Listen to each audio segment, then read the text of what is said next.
Abre la palabra de Dios ahí en la carta de Pablo a Timoteo, la segunda carta de Pablo a Timoteo, el capítulo 4.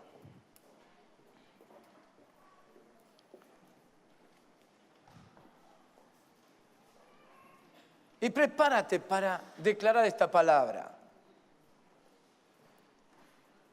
Cuando sacamos la palabra de nuestra boca,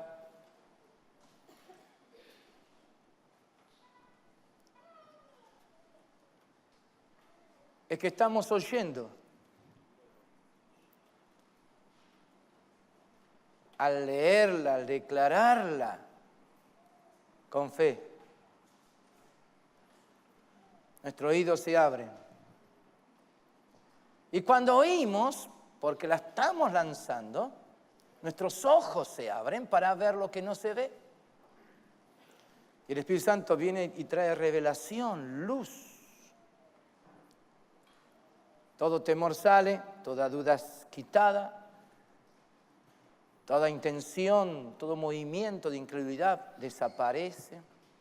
Así que prepárate y lee conmigo ahora estos versículos del capítulo 4, desde el versículo 9 al versículo 13. ¿Estás listo? Entonces lee conmigo y dice así la palabra, la bendita palabra de nuestro Señor Jesús. Procura venir pronto a verme, porque Demas me ha desamparado, amando este mundo, y se ha ido a Tesalónica. Crescente fue a Galacia y Tito a Dalmacia. Solo Lucas está conmigo. Toma a Marcos y tráele contigo, porque me es útil para el ministerio. A Tíquico lo envía a Éfeso. Trae cuando vengas el capote que dejé en Troas, en casa de Carpo, y los libros, mayormente los pergaminos. ¿Cuántos dicen amén? Amén.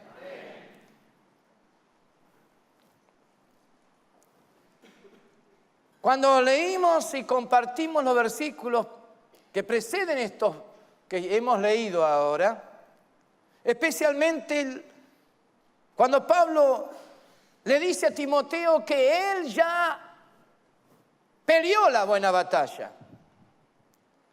que él acabó la carrera, que él guardó la fe. Después de decirle, yo ya estoy listo para ser sacrificado. Como hemos dicho, no era un estado de resignación de decir me van a matar y llorando y lamentando. No, todo lo contrario, porque esta palabra, como hemos explicado, habla de libación. Cuando los sacerdotes se acercaban a oficiar delante de Dios, derramaban vino sobre el altar encendido y ahí se levantaba ese olor, ese perfume que para Dios era grato. ¿Por qué? Porque hablaba de vida, hablaba de una vida entregada, rendida para alabanza de Él, digno de toda gloria y toda honra.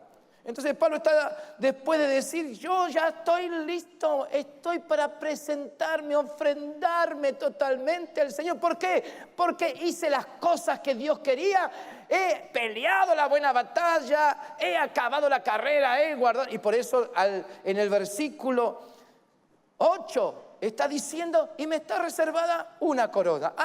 Él me guardó una corona de justicia que Él en persona me la va a dar, y no solamente a mí.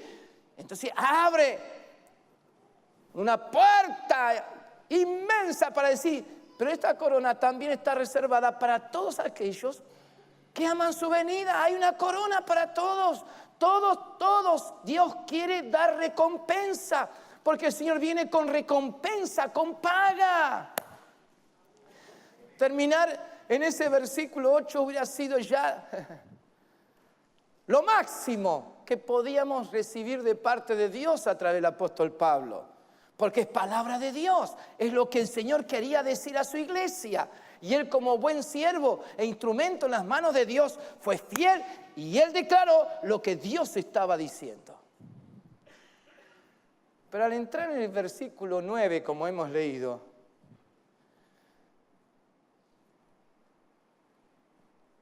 A uno le llama la atención que de pronto Pablo comienza a hablar de un Demas y sigue mencionando otros nombres. Y uno dice, ay, ¿por qué ahora ya todo estaba tan bien? ¡Qué mensaje! ¡Qué testimonio de vida! ¿Por qué entra a tocar temas como eso? Y un Demas. Uno que estuvo al lado de Pablo hasta hacía poquito tiempo. Y de pronto habla de un Demas que se fue, que amó más el mundo. ¿Para qué menciona esas cosas?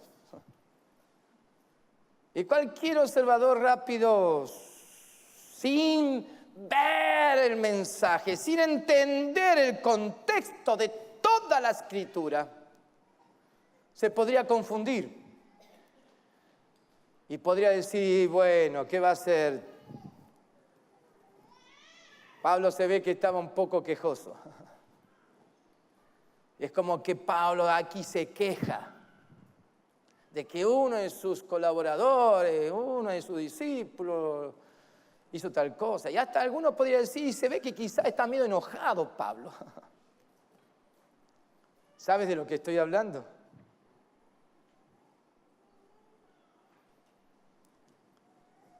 Pero yo quiero decirte estas dos palabras, queja.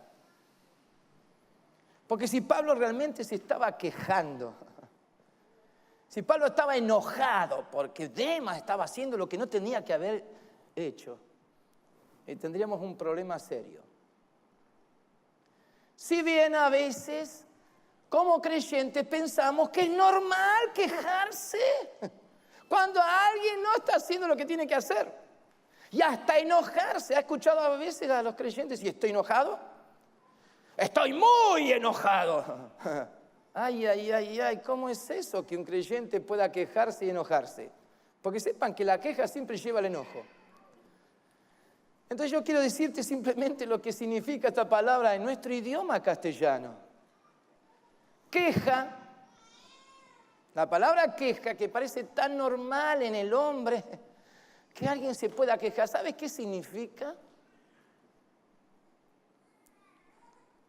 Resentimiento o disgusto que se tiene por la actuación o el comportamiento de alguien.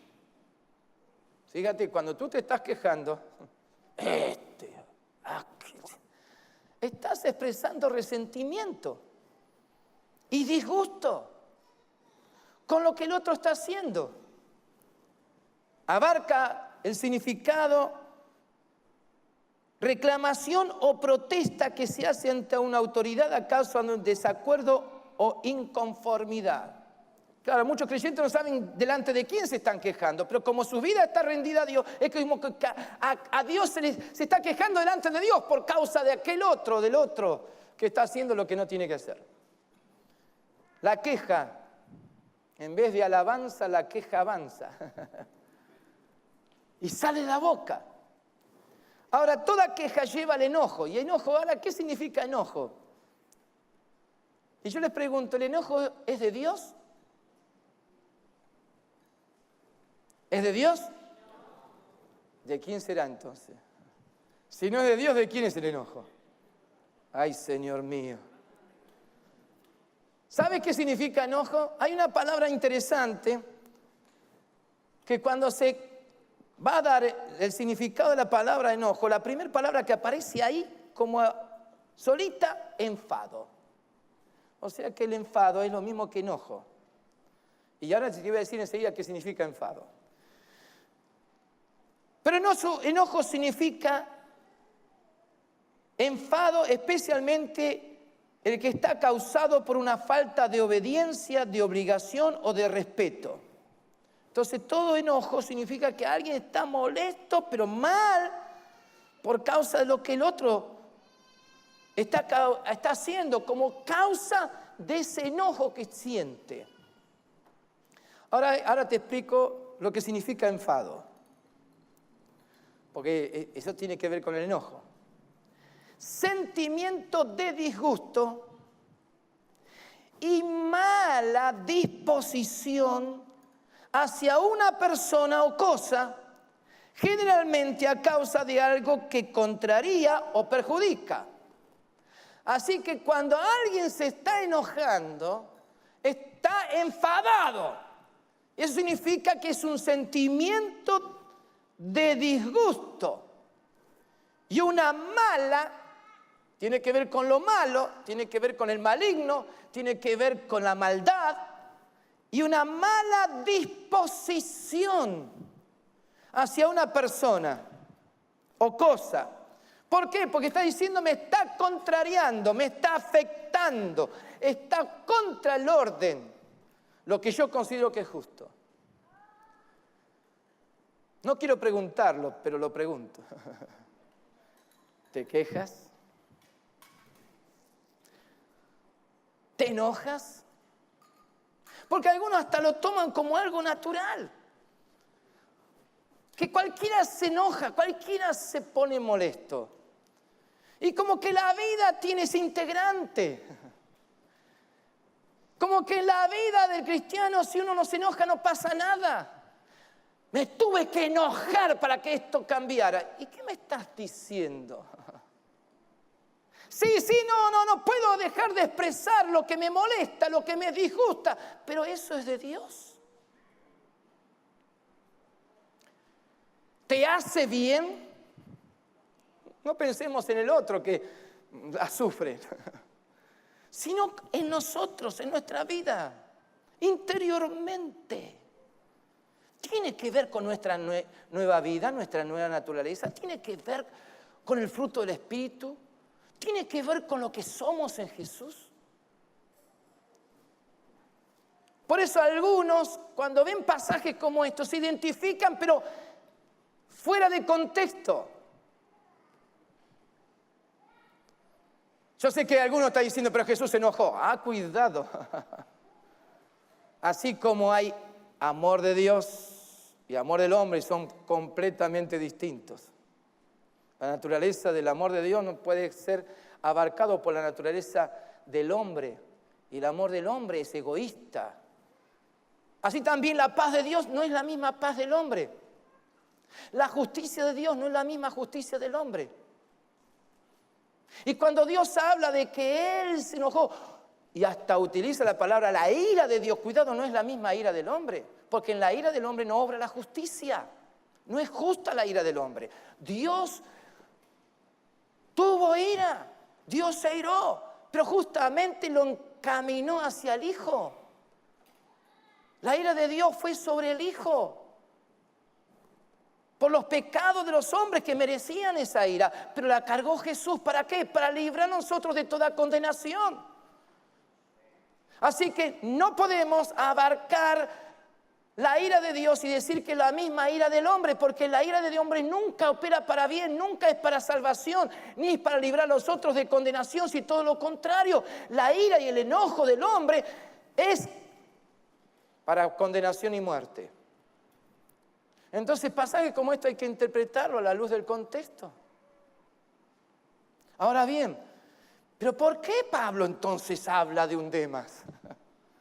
¿Por qué justamente en esta última carta son las últimas palabras que tenemos aquí en las Escrituras de alguien que más tarde iba a dar su vida por Jesús? Es un mensaje. Hay un mensaje aquí en este pasaje. Y eso es lo que tenemos que permitir, que el Espíritu Santo nos venga a traer luz y revelación. Cuando Pablo habla que Demas me ha desamparado, lo que está presente en esta acción de Demas es la de un desertor.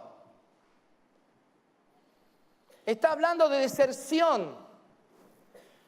O sea, la palabra desertar, uno que comete esta falta está abandonando, como un soldado, abandonando su ejército sin autorización. Habla de abandonar una obligación, un compromiso. una causa que tenía que defender, un grupo con el que estaba comprometido, pero hace abandono. Los deja de lado y se va. Ese es un desertor. Y en el mundo está penado. No se puede aceptar que alguien que esté en las filas de un ejército cometa semejante acción. ¿Por qué Pablo hace entonces mención de Demas? Y eso es lo que llama la atención. Que Pablo, después de decir, peleé la buena batalla, acabé la carrera, he guardado la fe, me espera la corona. Pero, Timoteo, procura venir a mí. Procura venir pronto a verme, porque hay un porqué. ¿Por qué este pedido de que Timoteo deje la iglesia en Éfeso, deje su lugar, el cargo que el mismo Pablo le había entregado, la responsabilidad a cargo de esa iglesia? Porque Pablo no se está quejando. Pablo no está enojado porque Demas lo abandonó, sino porque hay un vacío. Y cuando lo llama a Timoteo le está diciendo, ven pronto a verme porque hay un vacío. Tenemos que llenar este espacio que nos dejó este hombre. ¿Por qué? Porque amó al mundo. Se fue ahí a Tesalónica y no es el lugar donde tiene que estar. No es la tarea que tiene que desarrollar. No es la función que tiene que cumplir. Entonces está más allá de la persona de Demas. Pablo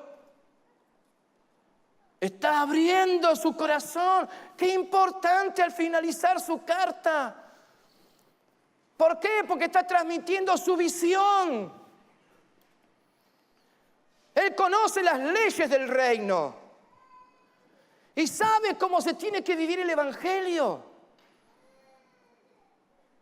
El apóstol organizó muy bien su equipo.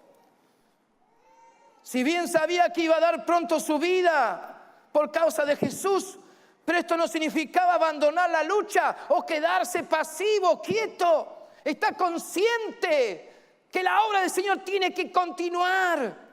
Por tanto, frente al desamparo de Demas, le pide a Timoteo que venga, que viaje hacia donde él estaba. ¿Dónde estaba Pablo? En Roma, capital del país de Italia, el centro del imperio romano, en la cárcel. ¿Qué es lo que tenemos aquí? Uno que tiene visión de cuerpo, uno que sabe cómo trabajar como equipo. Pablo no está hablando de sí mismo, no está centrando su atención en sí mismo. Yo que estoy en la cárcel, pobre de mí, lo que me están haciendo. No. No está diciendo el otro se fue, me dejó. No, tampoco es ese tema. Al hablar y escribirle ahora a Timoteo, diciéndole, ven, por favor, ven pronto. Es porque la salida de Demas no lo tomó como una ofensa personal, sino que a él le dolió el vacío que dejó y afectó la estrategia espiritual de llevar el evangelio a las naciones. Por eso, después de hablar de Demas, punto, y no lo vuelve a mencionar, habla de un Crescente que fue a Galacia y Tito a Dalmacia. Me falta un mapa para poder mostrarles. ¿Dónde está Pablo? Está en Roma, en Italia. De ahí está Grecia y todo lo que en aquel tiempo era Macedonia. Y más allá está el continente asiático. Hay kilómetros y kilómetros de distancia. Son culturas distintas, regiones distintas, alejadas una de otra. Para poder llegar de un punto a otro significaba días y días y días de viajes por tierra, caminando. El que tenía dinero, a caballo, pero no más de eso. Los que iban por mar tenían que tomar la embarcación y eso significaba también mucho tiempo. Trasladarse de un punto a otro era cosa de días y días y semanas. Las noticias dependían de las personas que llevaban el mensaje, no es como ahora, ¿no? Internet, un WhatsApp, un mensaje de texto, lo que sea, ¿no? Un teléfono. No, nada de eso. Ahora fíjense, conozcan el corazón del apóstol. Él está en Italia, en la cárcel, en Roma, pero no deja de ver y tener una visión de las naciones. Y después de mencionar a Demas, que se fue a Tesalónica, ya en esa parte de Asia Menor, del continente, cerca de Grecia. Él dice, pero Crescente se fue allá. ¿Dónde está Crescente? Un buen colaborador de Pablo está allá. Está en Galacia. ¿De dónde era la parte esa de los Gálatas? ¿Vieron la carta a los Gálatas? Era toda una región en el centro del continente asiático, Asia Menor. Ahí estaba Galacia. Y entonces Pablo dice, pero hay gente fiel. Crescente está allá. Crescente fue a Galacia. ¿Y Tito dónde? En la otra punta. Arriba de Macedonia, pero acercándose al continente o a la zona de Italia. ¿Saben dónde? ¿Cuál es la zona esa? Ahí están los de Bosnia. Los argentinos conocen algo ahora de ese nombre, ¿no? Bueno, ahí, en Dalmacia, ahí. ¿Y quién está ahí? Tito. Así que Pablo está teniendo una visión de naciones. Y por eso, frente a esta realidad, ¿quién sabe la tarea que tenía Demas que realizar? Fue uno que estuvo con Pablo y de él lo nombró en una de las cartas de que lo saludaba a la iglesia. Y ahí estaba Demas saludando. Pero ahora, ¿qué pasó con Demas?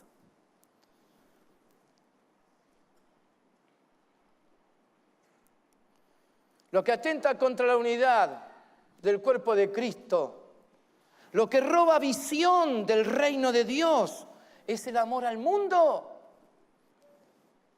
Y Demas, siendo un colaborador, un inmediato de ahí del apóstol, no le importó desertar en las filas del Señor, porque puso amor por el mundo, amor al mundo. Y por eso la palabra habla tanto, dice, no améis al mundo ni las cosas que están en el mundo, porque el que ama al mundo no tiene el amor de Dios, no se rinde, no experimenta el amor de Dios. Y Demas cayó en el engaño, en el error. Pero a Pablo le pesaba, le interesaba el bien de la iglesia. Le interesaba que el evangelio siguiera corriendo. Y en un momento, como él escribió anteriormente, él había llenado el mundo desde entonces con el evangelio. Conozcamos el corazón de Pablo, porque conocer el corazón de Dios. ¿Y por qué está escrito aquí? Porque Pablo no está pensando simplemente que iba a partir desentendiéndose de esa realidad, sino todo lo contrario, seguía ahí firme. Y por eso a él le escribe a nada menos que a un Timoteo, un fiel seguidor de Pablo, un fiel discípulo. Pero le había dado un cargo. Timoteo estaba como pastor de la iglesia en Éfeso. Podría Timoteo haber dicho, yo ya me independicé. Pablo, arreglátelas. Yo tengo una tarea aquí. Yo, ¿cómo voy a dejar acá lo que estoy haciendo? No hay tal cosa. Y Pablo conoce bien a Timoteo. Sí, le había enseñado la doctrina. Le había abierto un panorama tan amplio acerca del reino de Dios, que Pablo no tiene, ni se le cruza por la mente pensar, quién sabe si Timoteo quiere venir o si tiene posibilidad de venir. ¿Por qué? Porque era salir de la ciudad de Éfeso, que estaba ahí en Asia Menor, para trasladarse hasta Roma, para ir a ver a quién, a uno que estaba en la cárcel. Pero Pablo está seguro de su discípulo. Pablo sabe con qué elemento material trabajó durante su ministerio. Sabía muy bien quién era Timoteo, como Tito, como Crescente y como otros que figuran en esta pequeña lista. Pero son muchísimos a quienes Pablo influyó, a quienes Pablo enseñó, a quienes Pablo les transmitió el Evangelio. Y ahí, frente a esta ausencia, frente a este vacío de Demas, Pablo dice: ven pronto a verme, porque Demas me ha desamparado, Demas se fue, aquí hay una necesidad, aquí hay algo que atender, ven pronto. No le preguntó si tenía dinero para viajar, no le preguntó si podía y tenía ganas de hacerlo. Simplemente había una necesidad frente al mundo, frente a las necesidades de la iglesia. ¿Y qué decir del versículo 11? Alguno diría: pobre Pablo, lo que pasa es que se siente solo. Se siente que está triste ahí, nadie la atiende. No. Pero claro, cuando uno lee solo Lucas está conmigo, se ve, ese es el problema de Pablo, que se siente solo. No está diciendo eso. Lucas está con él. Y era suficiente para él. Solo Lucas está conmigo. ¿Por qué? Porque Lucas tenía una tarea muy importante. Fue el que escribió los Hechos de los Apóstoles.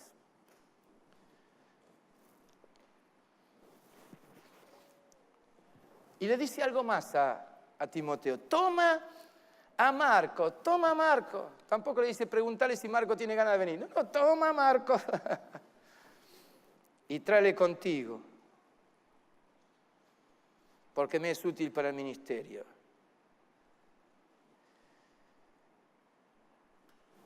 O sea, hay una necesidad y Marcos va a ser muy útil aquí en esto. ¿Por qué? Porque no tengo a otro. Solo Lucas está. No puedo usarlo para esto. Se ve que tráelo a Marcos. Ahora yo quiero mencionar algo de Marcos. ¿Quién fue Marcos? La primera mención que se hace de Marcos, también llamado Juan, lo encontramos en Hechos 13, versículo 13, en el primer viaje misionero de Pablo. Cuando sale Pablo de Antioquía, junto con Bernabé, se le sumó un muchacho llamado Marcos o Juan. Así que fueron, y después de estar ministrando del Señor y zarpar de ese lugar hacia el continente, después de estar en esa isla, dice la palabra que después de zarpar de Pafos, un puerto, y arribar a Perge de Panfilia, Marcos de pronto dijo: perdonen, pero me vuelvo a Jerusalén.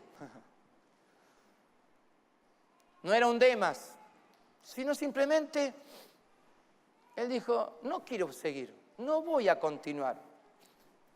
Pablo no dijo nada, tampoco Bernabé, y Juan o Marcos se volvió a Jerusalén. En Hechos capítulo 15, en los versículos 37 y 38, al retornar del primer viaje misionero y después ya listos para salir y recorrer nuevamente esas iglesias y llegar a otras zonas, a Bernabé le vino la idea de llevar a Marcos. Pero Pablo dijo: no. Dice la palabra que a Pablo no le pareció que no era bueno. Y dijo: no, Marcos no viene. Hubo tal desacuerdo entre Bernabé y Saulo, con Pablo, ya no es Saulo, el apóstol Pablo, que Bernabé se separó de Pablo y se fue en otra dirección. Es la última mención que que hace la palabra de Bernabé. ¿Por qué? Porque no estuvo de acuerdo con la decisión de Pablo. Así que Bernabé se fue por un lado y Marco no siguió con Pablo, como era el sentir y el deseo de Bernabé. Ahora, ¿qué pasó con Marcos? No lo sabemos, pero cuando él se volvió a Jerusalén, se ve que tomó contacto con Pedro y con los otros apóstoles, y él, siendo joven, comenzó a hacer un tipo de investigación. Había algo que él quería, y era conocer los hechos de Jesús. Entonces Marcos, que no relató los hechos de Jesús por ser contemporáneo de Jesús, como Juan y Mateo, él hizo todo un tipo de investigación, de estudio. Y eso es lo que tenemos escrito, el Evangelio de Marcos, que nos habla de Jesús, lo que hizo Jesús, pero de una forma práctica. Es un evangelio muy práctico. Y lo que hemos visto, porque lo hemos predicado aquí, es que el Evangelio de Marcos es cómo Jesús, siendo líder, cómo Él supo liderar a los suyos y formarlos, prepararlos, capacitarlos y enviarlos. Entonces el Evangelio de Marcos muestra el trato de Jesús con sus discípulos, cómo ellos fueron llevados, guiados, conducidos para hacer lo que fueron. Así que Marcos se apasionó, si me permiten esa expresión, por la historia, por la vida de Jesús.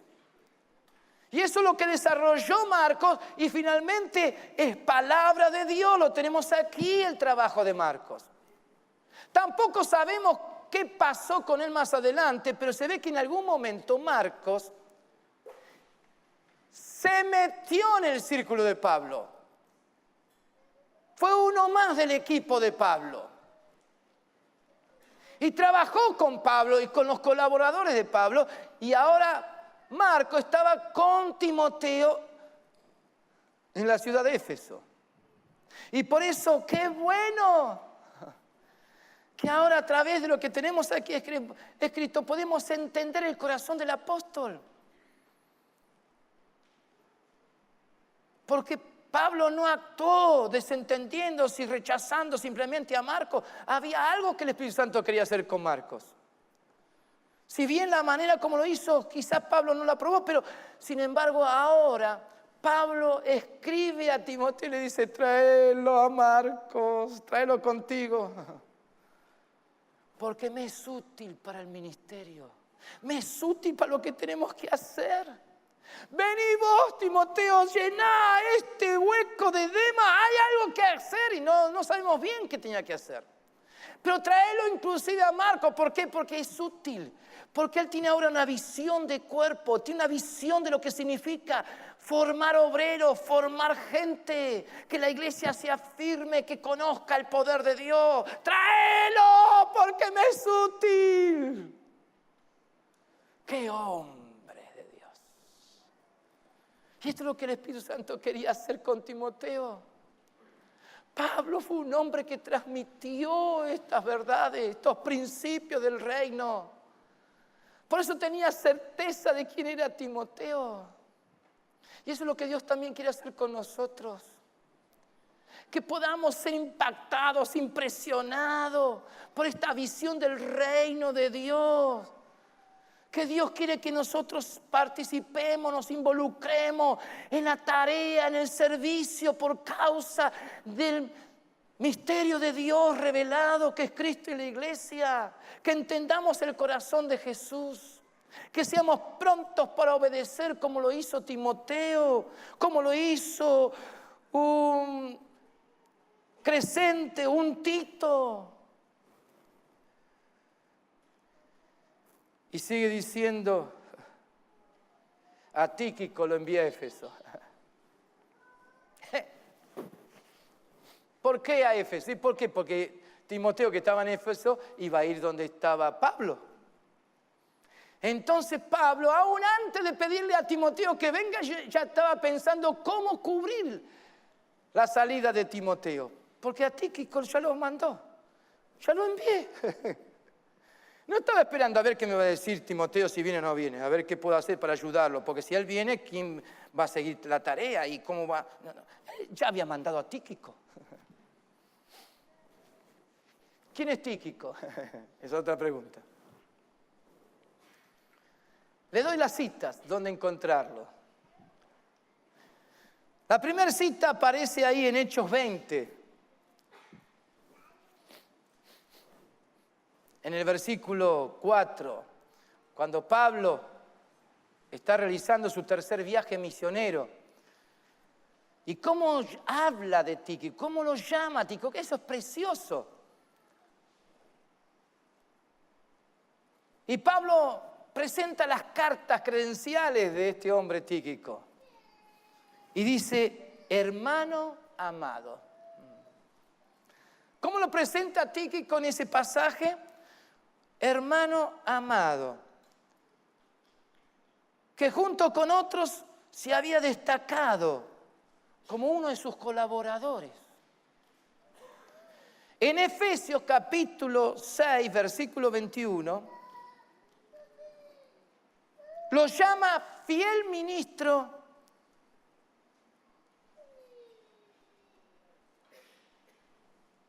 en el Señor. ¿Cómo lo llama? Amado hermano y fiel ministro en el Señor. No solamente amado hermano, sino que ahora también a la carta de los Efesios está diciendo, pero es un servidor, es un ministro.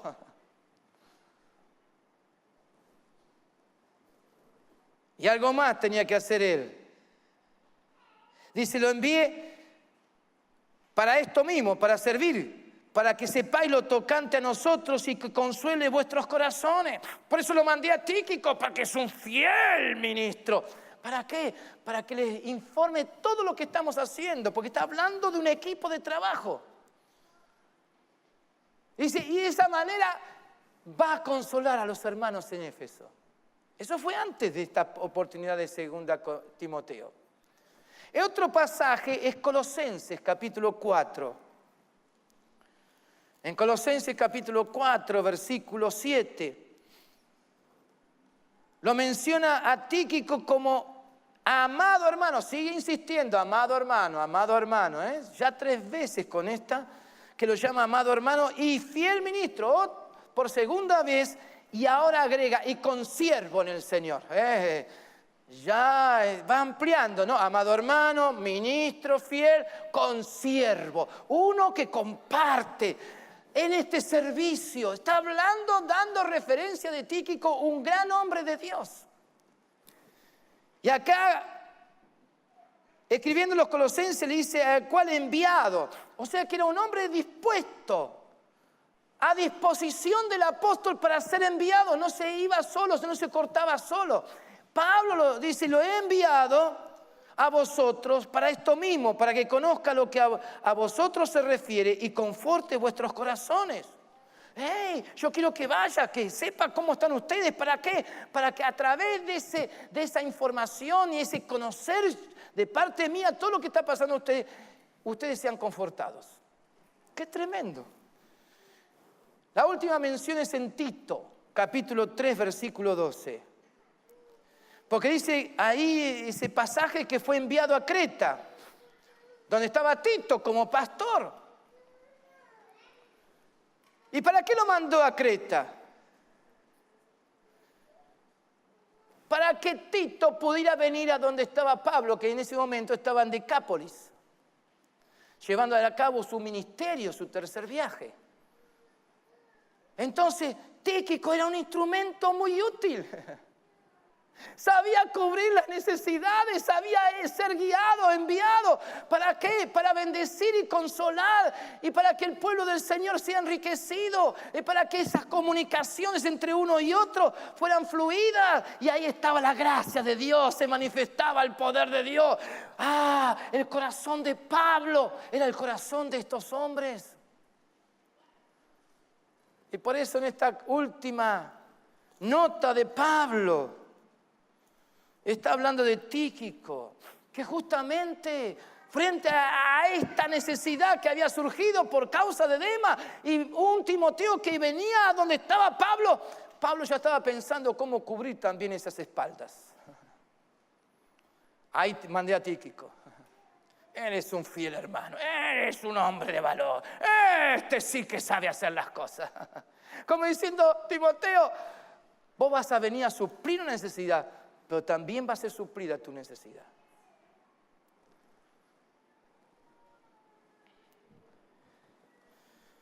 Justamente en este pasaje,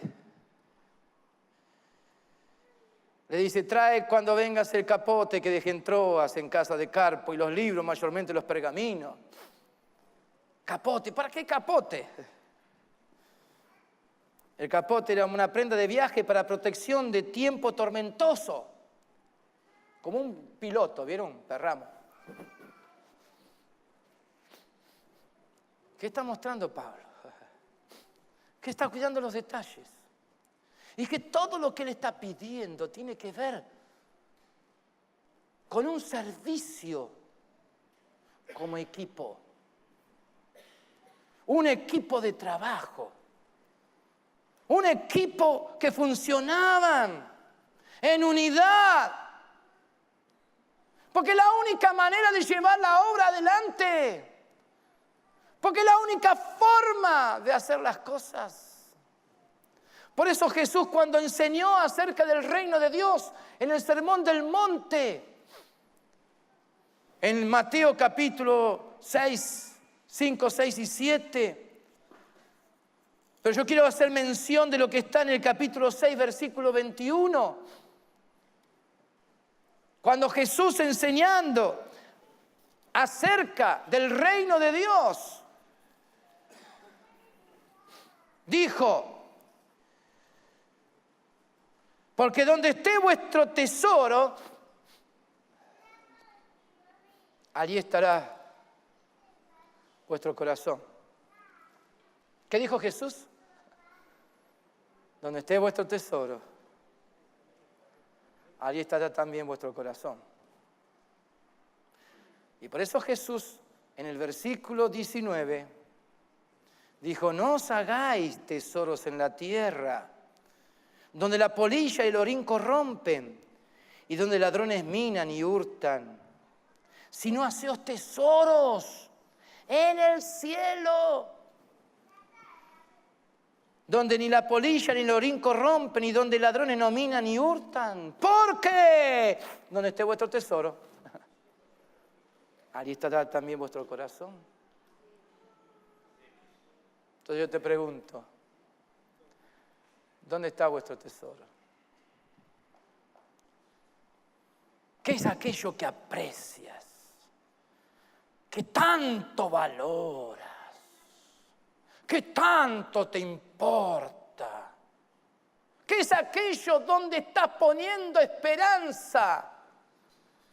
Donde invertís vida. Donde todo tu ser está concentrado y que nadie te toque eso. ¿Dónde está? Porque eso se transforma en tu tesoro. Y si eso que vos pensás que es tan importante es tu tesoro, ahí va a estar tu corazón. Y cuidado, porque si no es el reino de Dios y su justicia, entonces ahí vas a estar dando origen a tu corazón natural y es perverso más que cualquier otra cosa. ¿Y quién lo podrá entender y soportar? Pero si es el reino de Dios, si es el reino de Dios, ese es el tesoro más grande que no se echa a perder, no se corrompe. ¿Por qué? Porque tiene que ver con el cielo. Y Pablo, escribiendo a los Corintios, capítulo 4, versículo 7, dice, tenemos un tesoro en nuestro interior, hablando de la vida de Cristo, hablando del poder del Señor, hablando de lo que significa el reino de Jesucristo. Para eso fuimos salvos, ya lo tenemos, el tesoro es Cristo. Cristo, la esperanza de gloria, Cristo en vosotros, es el tesoro en vaso de barro, claro. Porque eso es eterno, mientras que nuestro cuerpo es perecedero. Y las cosas que están en el mundo son perecederas. Hoy tienen brillo, mañana se opaca y al siguiente se perdió. Pero Jesús te enseñó a buscar el reino de Dios y su justicia en primer lugar. Ahora Pablo fue aquel hombre que supo invertir vida e hizo tesoro en el cielo. Por eso decía, yo corrí la carrera, yo hice todo lo que tenía que ver. ¿Por qué? Porque mi interés está allá arriba y yo sé que ahora me espera la corona de justicia, la cual el Señor juez justo me dará. ¡Me dará!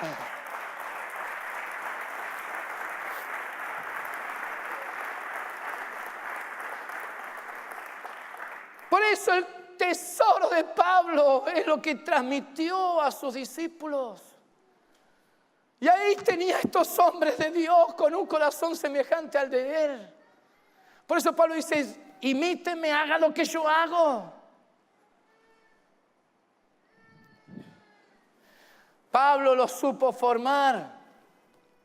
Los alentó para seguir y servir al Señor. Les abrió camino para trabajar como un solo equipo. No le importó la distancia, las grandes dificultades para trasladarse de un lado a otro, los costos que significaba. Había una visión de reino. Ardía en el corazón de Pablo. Ardía en el corazón de estos hombres. No es que todos tienen que salir, sino que tiene que haber ese sentir de Cristo. Para que lo que uno hace aquí sea para bendición allá. Pero algunos a veces quieren irse allá sin hacer nada de lo que tienen que hacer acá. Comienza con lo poco y Dios te pondrá en lo mucho. Sé fiel aquí y Dios se ocupará de lo que resta. Pero Dios, el Señor quiere levantar este sentir de trabajar en equipo, de estar unidos, batallando en unidad, combatiendo unánimes por la fe del Evangelio. Ahí está el reino de Dios. Y lo que trae recompensa. La unidad que supo impartirle a sus discípulos fue práctica, conforme a la doctrina que les enseñó. La doctrina se va a ver en los hechos, se va a ver en las circunstancias, en los detalles, se va a ver en la actitud de corazón, se va a ver en la forma de servir juntos como cuerpo de Cristo. ¿Cuántos dicen gloria a Dios? El Evangelio de Cristo es digno de vivirse. Le da sentido a la vida. ¡Oh, es bueno! ¡Es agradable! ¡Es digno! ¡Es digno! ¿Por qué? Porque tiene que ver con Jesús. Ser parte de un equipo que sirva con fidelidad es lo que trae recompensa. No por interés, no por una visión corta y pequeña. Por eso la queja no tiene que ver con el servicio a Jesús. El enojo es lo contrario al reino de Dios.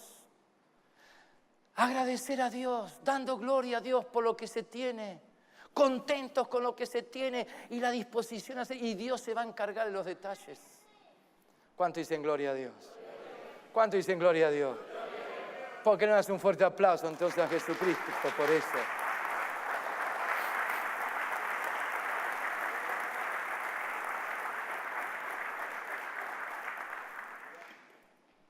La deserción, los que desertan, quebrantan pactos, salen de la buena cobertura, abandonan la seguridad del cuerpo, atentan contra la unidad, afrentan el orden cabeza a cuerpo, aman al mundo y dañan la sana sujeción, el someterse por amor a Cristo. Pero nosotros no somos los que retroceden.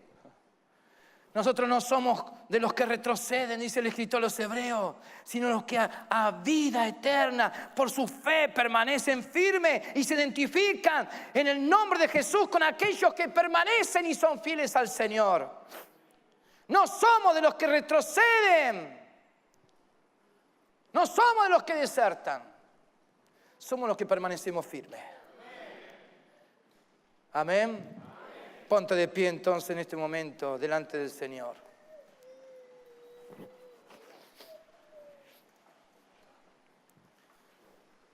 Preservar el alma, la salud interior, tiene que ver con fe.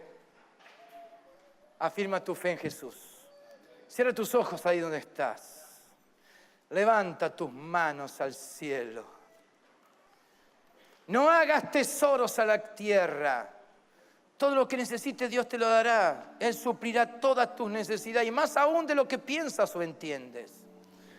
Pero no es el caso. Tu tesoro tiene que estar en los cielos. Para los que aman la venida de Cristo, los que tienen una visión clara del reino de Dios, levanta tus manos al cielo. Dios quiere integrarte, que seas parte de aquellos que están comprometidos con el reino de Dios. Pero Él quiere limpiarte.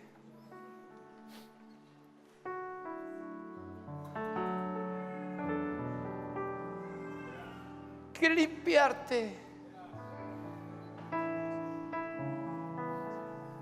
de aquello que has tomado como algo natural y que lo has justificado en tu vida.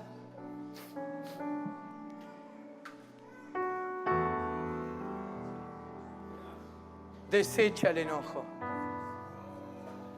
Despójate de todo enojo y toda queja.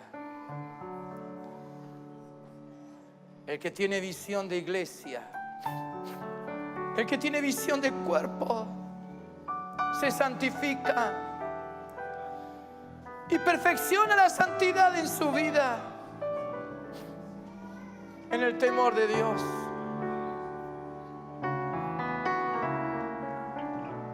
Él quiere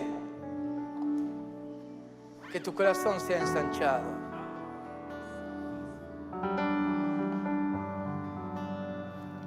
Quita todo peso y toda carga.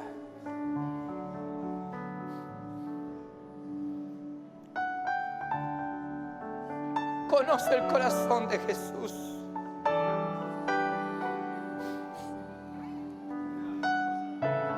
Se conforme al corazón de Jesús.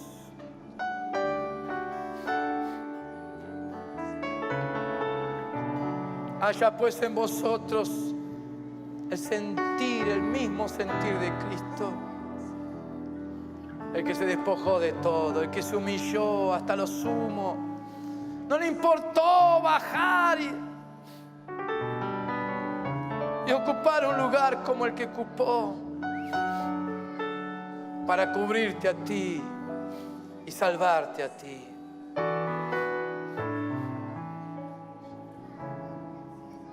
Espíritu Santo de Dios, opera milagros en este momento.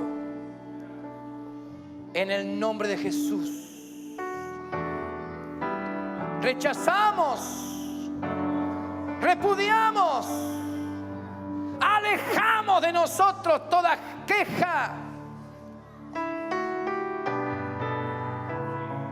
todo sentimiento, resentimiento, disgusto. Echamos fuera todo enojo, todo enfado, todo sentimiento de disgusto y mala disposición. Lo echamos fuera.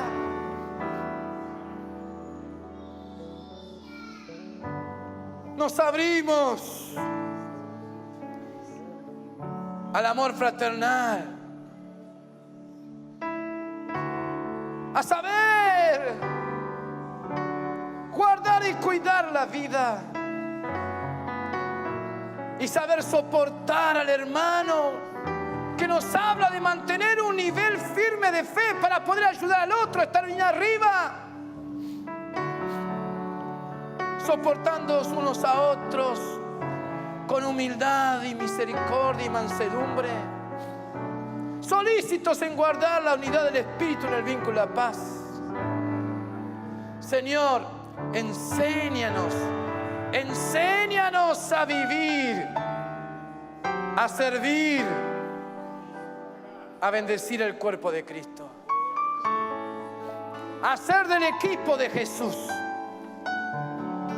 a trabajar como equipo, a saber ministrar como equipo, a consolidar la unidad, a vivir en sujeción, en armonía.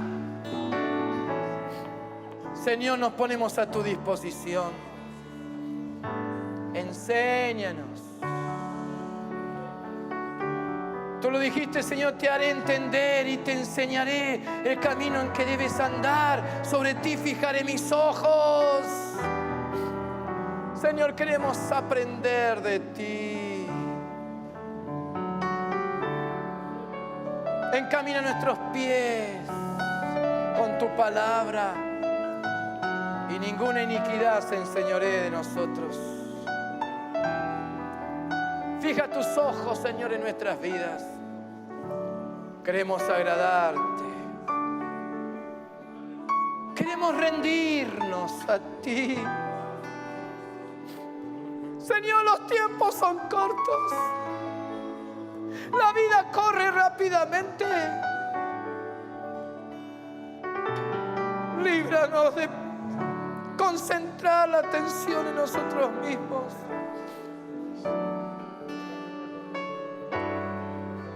Habla, Señor, porque tus siervos oyen. Ministranos, Espíritu de Dios. Amamos tu venida. Nos interesa tu venida. Nos interesa tu regreso. Tú vendrás para buscar una iglesia gloriosa, porque vas a llevar muchos hijos a la gloria. Y eso es lo que nos interesa, Señor. Queremos estar involucrados en tu reino. Por favor, por favor.